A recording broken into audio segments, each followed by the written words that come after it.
Hello बच्चों, स्वागत हमारे YouTube चैनल फिजिक्स विद के उत्तम में। और आज हम लोग 12th क्लास के फिजिक्स में एक नए चैप्टर स्टार्ट करने जा रहे हैं। Chapter number 10। चैप्टर का नाम है तरंग प्रकाश की, यानी जिसे कहते हैं इसको वेव ऑप्टिक्स। जबकि इसके पहले वाले चैप्टर हम लोगों ने पढ़ चुके हैं रे ऑप्टिक्स के बारे में। ठीक है, तो अब आज हम लोग इस चैप्टर में की शुरुआत करेंगे। इसमें आज हम लोग पहला लेक्चर है।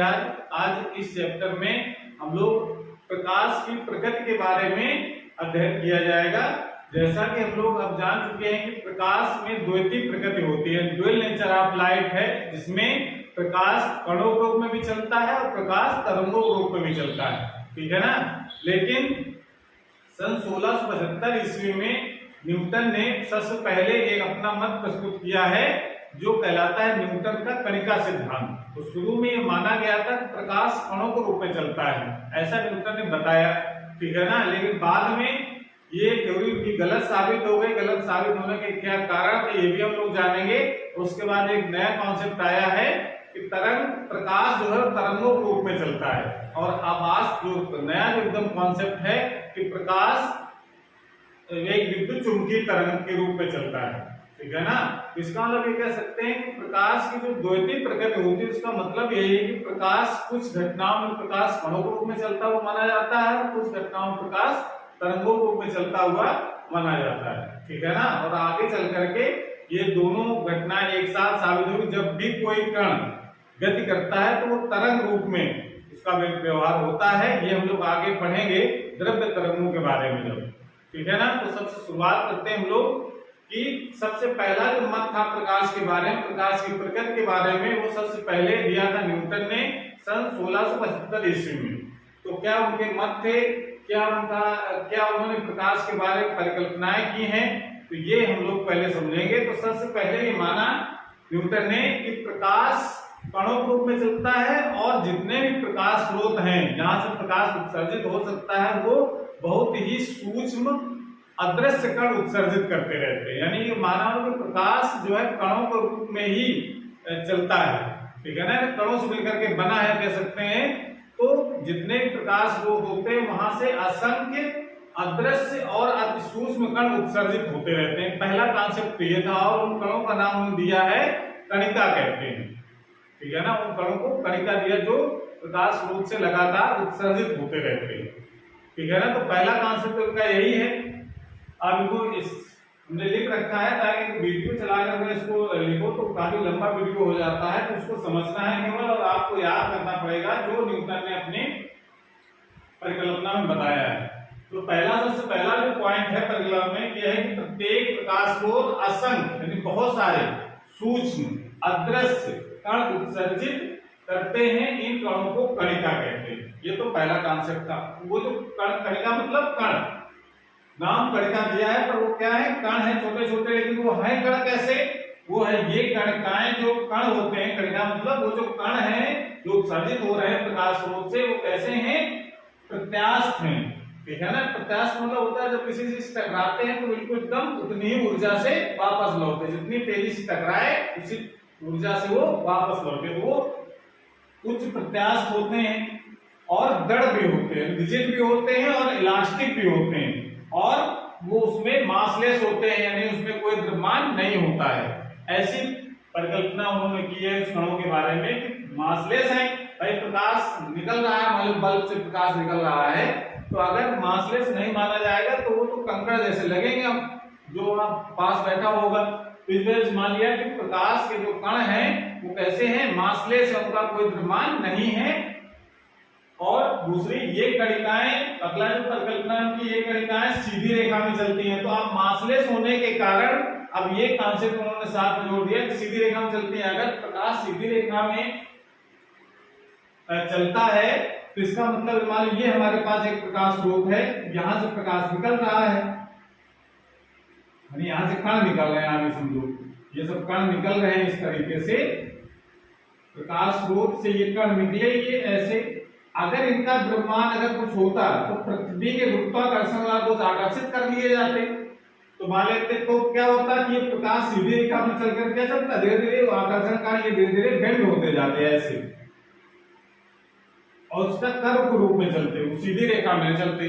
तो इसलिए उन्होंने मासलेस होने का कारण यही है तो प्रकाश एक सीधी रेखा में चलता है। ये तो प्रकाश का गुण भी है और वो क्यों चलता है उसका रीजन बता दिया कि मासलेस होने के कारण पृथ्वी का गुरुत्वाकर्षण बल शून्य होने के कारण वो जिस दिशा में चलना स्टार्ट करते हैं उसी दिशा में चलते हैं। इधर इस दिशा में चलने इस दिशा में चले जाएंगे, इधर चलेंगे इस दिशा में चले जाएंगे। ऐसे ही प्रकाश स्रोत से तो कण चारों तरफ निकलते हैं और सीधी रेखा में चलते हैं क्योंकि उस पर कोई गुरुत्वाकर्षण बल कार्य नहीं करता है मासलेस होने के कारण, द्रव्यमान रहित होने के कारण उस पर कोई गुरुत्वाकर्षण बल कार्य न करने का वो सीधी रेखा में चलते हैं।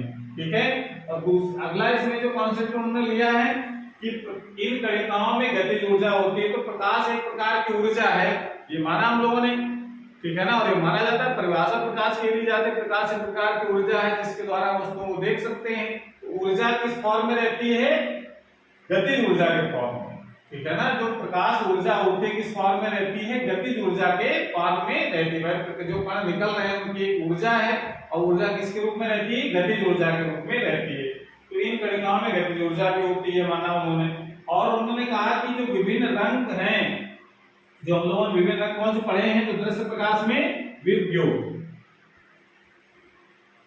ये जो 7 रंग हम लोगों ने पढ़े हैं उसमें उन्होंने कहा कि जितने भी कलर हैं उन कलर की जो कण है यानी कणिकाएं हैं वो सब अलग अलग आकार की हैं। कोई गोलाकार है, मतलब वायलेट कलर गोलाकार हो गई, जो भी हो सकता है कि वो शंख के आकार की हो, बेलन के आकार की हो, घनाकार हो, मतलब अलग अलग शेप की हैं सब। तो ये उन्होंने माना और उसी आकार के आधार पर वो कलर की पहचान की जाती है। तो ये विभिन्न रंगों की कणिकाएं भिन्न भिन्न आकार की होती हैं, उनका सबका जो साइज होता है वो अलग अलग होता है, अलग अलग रंगों के साथ, ठीक है।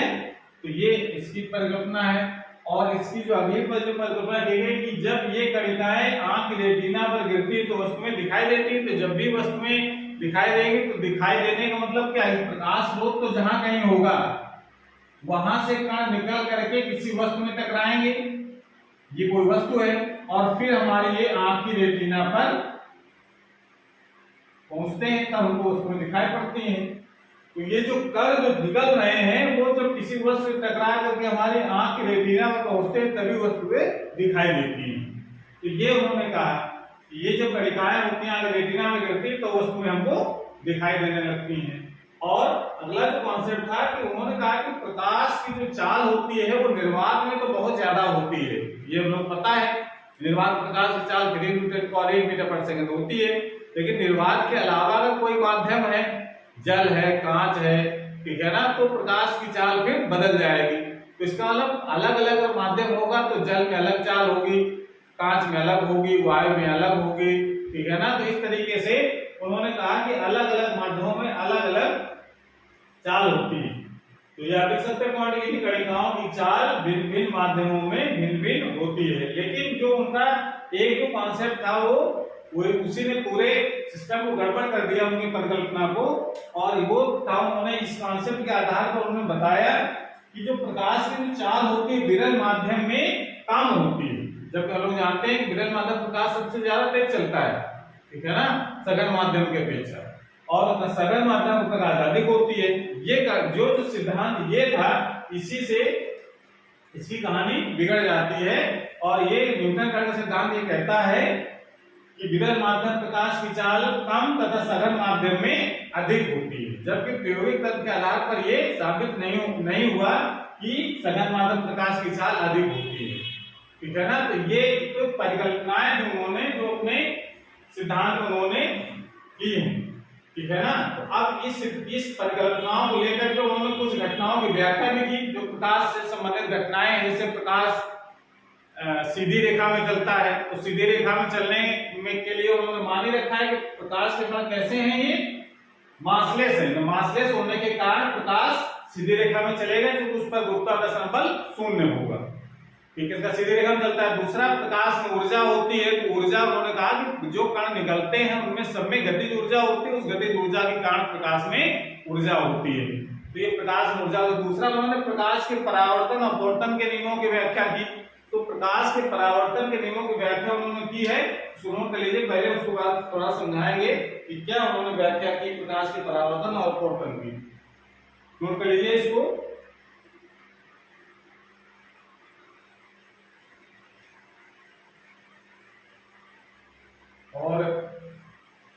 उसके बाद इसमें इन्होंने ये भी कहा कि प्रकाश जो है जब किसी पारदर्शी माध्यम या किसी कह सकते परावर्तक पृष्ठ पर गिरता है, जैसे उन्होंने कहा कि ये कोई परावर्तक पृष्ठ है, परावर्तक में हो गया तो उन्होंने कि ये परावर्तक पृष्ठ हो गया।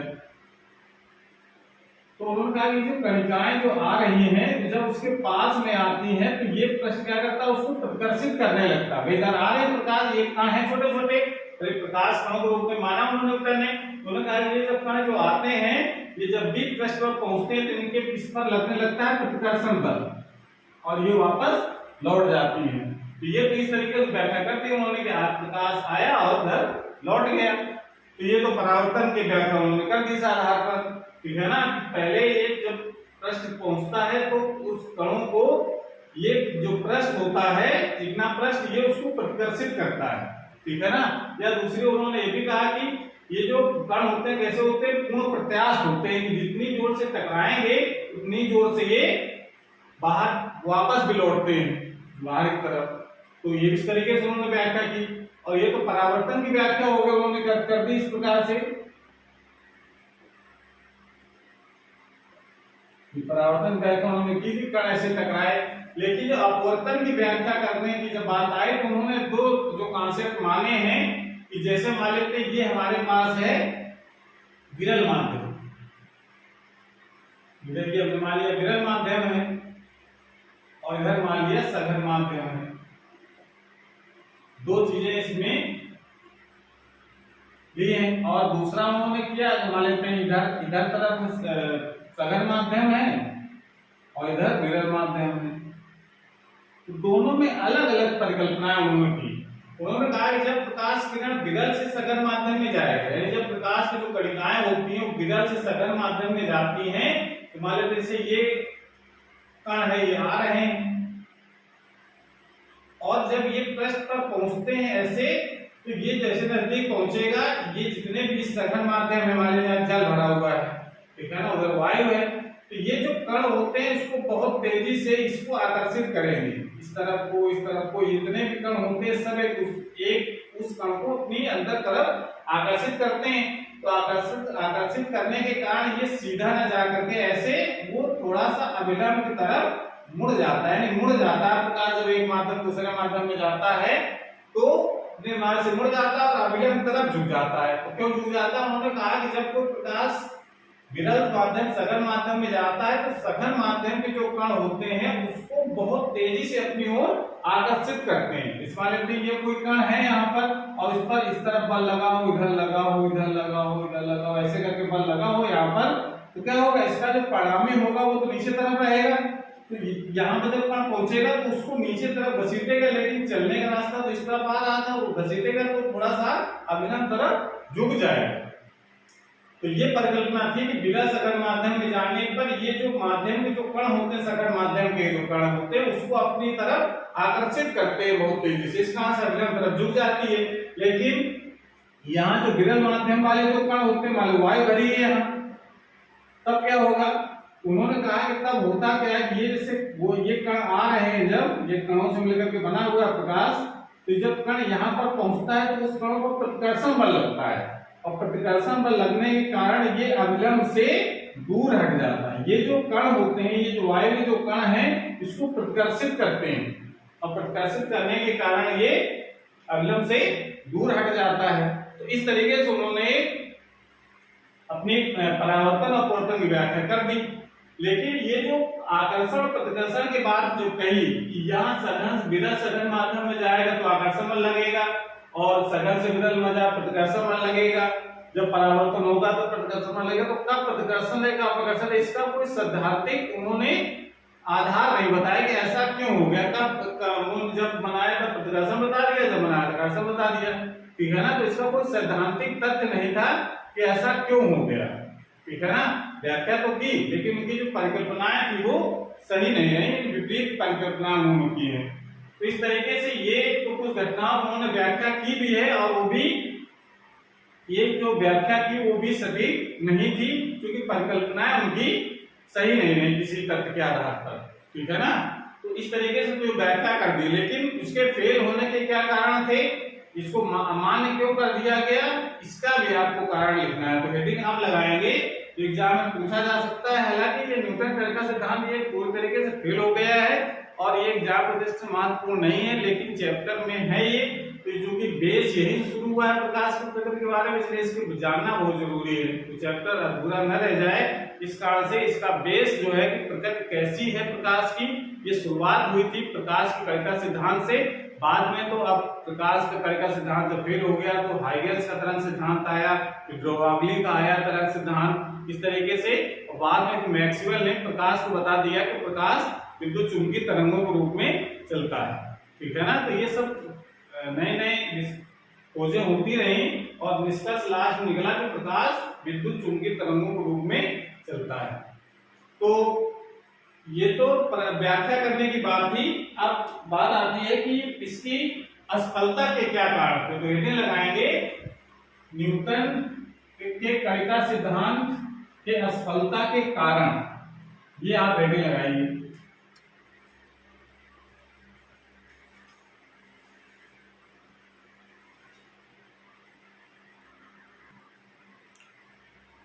न्यूटन का कणिका सिद्धांत कुछ तरंगों, कुछ प्रकार जो प्रकाशीय घटनाएं हैं उसकी व्याख्या तो की उन्होंने, उसके बाद कुछ घटनाएं ऐसी हैं प्रकाश संबंधित जिनकी व्याख्या वो नहीं कर सका, ठीक है ना। तो पहली घटना कौन सी है, पहला कारण ये था उसके फेल होने के कि ये सिद्धांत व्यतिकरण, विवर्तन, ध्रुवण आदि की व्याख्या नहीं कर सका। यानी व्यतिकरण, विवर्तन और ध्रुवण, ये हम लोग आगे आने वाले चैप्टर में पढ़ेंगे, डिटेल में इसको पढ़ना है। तो ये जो व्यतिकरण, विवर्तन और ध्रुवण की जो घटना है इसकी व्याख्या इस न्यूटन कणिका सिद्धांत के आधार पर नहीं की जा सकती, ठीक है ना।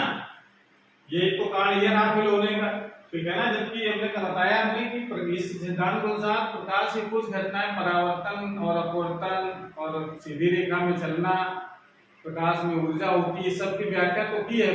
और ये जो वर्ण विक्षेपण, इसकी व्याख्या उन्होंने न्यूटन कणिका सिद्धांत के आधार पर की है। लेकिन ये जो व्यतिकरण, विवर्तन और ध्रुवण और इसकी जो व्याख्या करने की बात आई तो फिर ये सिद्धांत हो गया आता है फेल। फिर ये नहीं बता पाता कि व्यतिकरण घटना क्यों होती है, ठीक है ना। कि जब जो प्रकाश तरंगें मिलती हैं तो वहां पर तीव्रता अधिकतम और न्यूनतम क्यों हो जाती है, वो रीजन नहीं बता पाए। विवर्तन, किसी शार्प सिरे से प्रकाश का मुड़ना, ये विवर्तन होता है, ये भी नहीं बता पाए। ध्रुवण, जब कोई प्रकाश किसी कुंडली क्रिस्टल से गुजरता है तो उसमें केवल एक ही तल में कंपन बसते हैं, ये ध्रुवण होता है। तो ये सब रीजन जो है थे उसकी व्याख्या न्यूटन कणिका सिद्धांत नहीं कर पाया। एक कारण तो ये था फेल होने का। दूसरा कारण था कि सिद्धांत के अनुसार प्रकाश का वेग सघन माध्यम में अधिक तथा विरल माध्यम में कम होना चाहिए। ये सिद्धांत ये कहता है सघन माध्यम प्रकाश की चाल अधिक और विरल माध्यम में कम होनी चाहिए, लेकिन प्रायोगिक प्रमाणों से ये विपरीत था। तो प्रायोगिक प्रमाण 1801 प्रयोग किया गया, 1800 फोको डाउ वैज्ञानिक थे, उन्होंने प्रयोग किया है 1850 में। जब उन्होंने ये सिद्ध कर दिया अपने प्रयोग में कि प्रकाश की चाल विरल माध्यम में अधिक और सघन माध्यम में कम होती है, तब ये सबसे ज्यादा जो धक्का लगा है इस सिद्धांत को, न्यूटन का सिद्धांत को, यहीं से लगा 1850 में, कि जब उन्होंने ये सिद्ध कर दिया कि सघन माध्यम प्रकाश की चाल अधिक कम होती है और विरल माध्यम में अधिक होती है, तो ये सिद्धांत पूरी तरीके से फेल हो गया, ठीक है ना। तभी इसको हटा दिया गया। तब तक इस सिद्धांत को माना जा रहा था, लेकिन 1850 में पूरी तरीके से इसको हटा दिया गया कि ये जो तथ्य थे ये गलत थे, ठीक है ना। और क्या कारण थे इसके फेल होने के, और एक कारण इसमें कि सिद्धांत के अनुसार प्रकाश का वेग स्रोत के ताप पर निर्भर करना चाहिए, कि स्रोत का ताप जितना ज्यादा होगा उससे ज्यादा ऊर्जा के कणिकाएं निकलेंगी, तो प्रकाश का वेग ज्यादा होगा। पर ऐसा प्रायोगिक आधार पर ऐसा नहीं पाया जाता कि ताप चाहे जितना कम हो चाहे जितना ज्यादा हो, प्रकाश एक नियत चाल से ही चलता है, स्रोत के ताप पर निर्भर नहीं करता है। ये सिद्धांत था, एक कारण था फेल होने का। और अगला कारण ये था कि ये सिद्धांत द्वारा परावर्तन अपवर्तन की जो व्याख्या की गई है, यानी व्याख्या करने के लिए जो विपरीत परिकल्पनाएं की गई हैं कि जब कोई प्रकाश किरण विरल से सघन माध्यम में जाएगा तो जो सघन माध्यम कण उसको बहुत तेजी से आकर्षित करते हैं, और जब कोई प्रकाश कण सघन से विरल माध्यम में जाती है तो विरल माध्यम कण उसको प्रतिकर्षित करते हैं। ये जो विपरीत परिकल्पनाएं हैं कि एक ही तल कभी आकर्षित कभी प्रतिकर्षित करता है, तो इसकी जो ये जो परिकल्पनाएं थी विपरीत, इसका कोई सैद्धांतिक आधार न होने के कारण सिद्धांत इस जो परावर्तन अपवर्तन की व्याख्या भी सही से नहीं मानी गई उसकी। और यदि प्रकाश स्रोत से लगातार कणिकाएं निकलती हैं, न्यूटन ने कहा कि प्रकाश स्रोत से लगातार कणिकाएं निकलती रहती है, तो अगर कणिकाएं निकलती रहती हैं तो इसका मतलब है कि स्रोत का द्रव्यमान धीरे धीरे कम होना चाहिए जबकि ऐसा प्रयोग द्वारा नहीं देखा गया है कि प्रकाश स्रोत से लगातार अगर प्रकाश निकल रहा है तो उसका द्रव्यमान कम हो जाता है। ठीक है ना, तो ये सब रीजन रहे जिसके कारण से हमारा जो न्यूटन कण का सिद्धांत वो फेल हो गया। ठीक है ना, तो इसको आपको याद कर लेना है कि क्यों इसका सिद्धांत को हटा दिया गया। मेन और चीजें तो उतनी समस्या उत्पन्न नहीं कर रही थी, लेकिन सच समस्या उत्पन्न की 1850 में। 1850 में जब फोको ने एक्सपेरिमेंट कर दिया कि चाल के बारे में, प्रकाश की चाल जो होती है सघन माध्यम में कम, विरल माध्यम में अधिक होती है, ये प्रयोग द्वारा फोको ने सिद्ध कर दिया। तो ये जो इनका जो सिद्धांत है पूरी तरीके से फेल हो गया। ठीक है ना, और उस समय कोई नई थ्योरी भी बन करके आ गई, ऐसा नहीं था। थ्योरी जिस समय इनका सिद्धांत बना था 1675 ईस्वी में, उसी 2 साल बाद है 1678 ईस्वी में हाइगेंस का तरंग सिद्धांत भी आ गया था। लेकिन क्योंकि न्यूटन एक महान वैज्ञानिक थे, उनका एक नाम था, इस कारण से इस सिद्धांत को जल्दी से कोई फेल करने का या गलत साबित करने मतलब किसी की हिम्मत जुटा नहीं पा रहा था, कोई हिम्मत नहीं जुटा रहा था कि ये सिद्धांत गलत है। लेकिन फोको ने जब प्रयोगिक तथ्य के आधार पर सिद्ध कर दिया, तब ये मान लिया गया कि न्यूटन ने जो परिकल्पनाएं जो की हैं वो सही नहीं है। ठीक है ना, तो फिर तब आया हमारा हाइगेंस का तरंग सिद्धांत। ये माना हाइगेंस ने कि तरंग प्रकाश जो है वो तरंगों के रूप में चलता है, और उन्होंने क्या परिकल्पनाएं की हैं ये हम लोग अगले वाले वीडियो में पढ़ेंगे।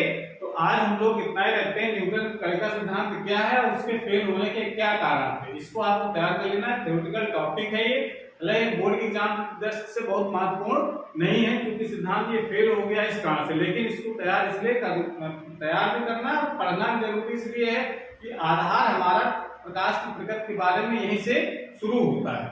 ठीक है ना, तो इसको नोट कर लें। और आज की क्लास हमारे यहीं पर समाप्त होती है।